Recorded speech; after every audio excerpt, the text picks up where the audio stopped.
yurtimiz tinch bo'lsin, tomosha bo'lsin deb gapiramiz. Obod turmush yilida kim uzoq umr ko'rgan, kim uzoq yashagan deb bir otaxonning uylariga kelishibdi. Radiodan, televideniyadan foto muxbirlar, jurnalistlar kelib otaxondan so'rashibdi. 80 ga chiqibsiz, otaxon, onaxon 60 ga chiqibdilar.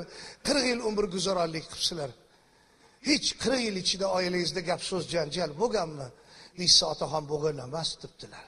Yo'q, nahotki 40 yil ichida gap so'z bo'lmasa, qasam iching yo Robbi, Xudo o'lay agar bo'lgan emas debdilar.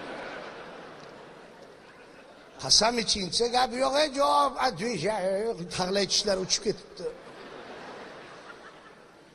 Rostdan gap so'z janjal bo'lgan emas. Bo'lgan emas. Gap so'z janjal bo'lmasligi uchun nima qilish kerak? Maslahat bering yoshlarimizga. Deysa otaxon aytibdilar. Yoshlar beboshlar, qalam qo'shlar, xotin bilan teng bo'lma, mas bilan teng bo'lma. Janjalni sezdingmi, qoch. Yo tomga chiqib ket, yo podvalga tushib ket. Zo'r nasihat bo'ldi. Yo tomga chiqib qutulish kerak, yo podvalga tushib ketish kerak. O'zingizni 40 yillik umringiz qalay o'tdi? Mana shuna o'tdi, 40 yil. Otaxon yig'layapsizmi? Bu sevinch yoshlari bolam, qalay o'tdi 40 yil umringiz? Mana shunday o'tdi. 40 yil umringiz qalay o'tdi? Endi qalay o'tar edi? So'raverdingiz, vara. 20 yili tomda, 20 yili podvalda o'tdi.